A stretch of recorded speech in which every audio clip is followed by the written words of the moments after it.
Cannabis, weed, marijuana, whatever you call it, it's more popular now than ever. Legal in many countries, glamorized in music, film, and even medicine. But what if we told you the truth isn't as chill as it seems? Today, we're diving deep into the pros and cons of cannabis, but especially the darker side. The part nobody wants to talk about, how cannabis may be quietly sabotaging your mind, damaging your IQ, and changing your brain in ways that can't be undone. You can brag about that it's going to help for chronic pain, sleep problems or with spasticity, a common symptom of multiple sclerosis. Cannabis has been around for thousands of years, used for textiles, rituals, and even medicine. But the last 50 years? That's when things changed. Cannabis went from taboo to trendy. Now it's a billion-dollar industry. And the new strains? They're nothing like what your parents may have smoked. THC levels today are up to 5 to 20 times stronger. Now it's a billion-dollar industry. And the new strains? They're nothing like what your parents may have smoked. THC levels today are up to 5 to 20 times stronger. The real problem, it hurts your IQ. Let's get right into it. The number one myth about cannabis? That it's harmless. The science says otherwise. Multiple long-term studies, including one from Duke University, found that people who started smoking cannabis regularly as teens lost up to 8 points by adulthood. 8 points may not sound like a lot.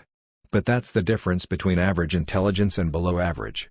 It's the kind of drop that can affect job performance, memory, learning, and decision-making for life. The motivational syndrome.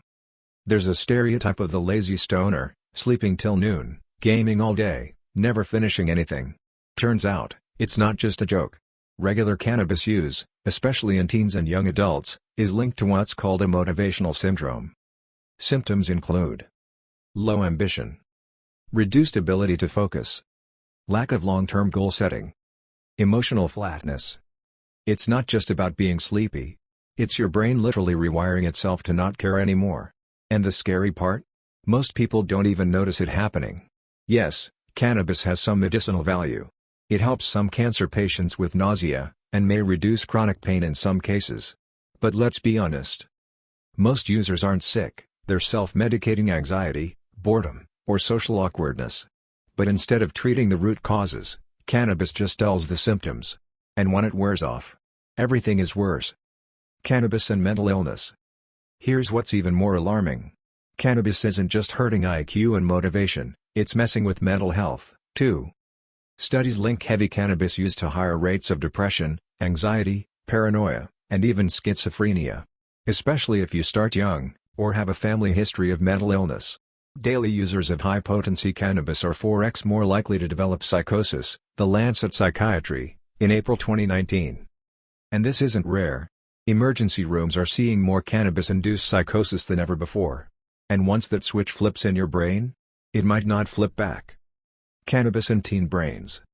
If you're under 25, your brain is still developing. That means using cannabis regularly during your teen years can permanently alter brain structure.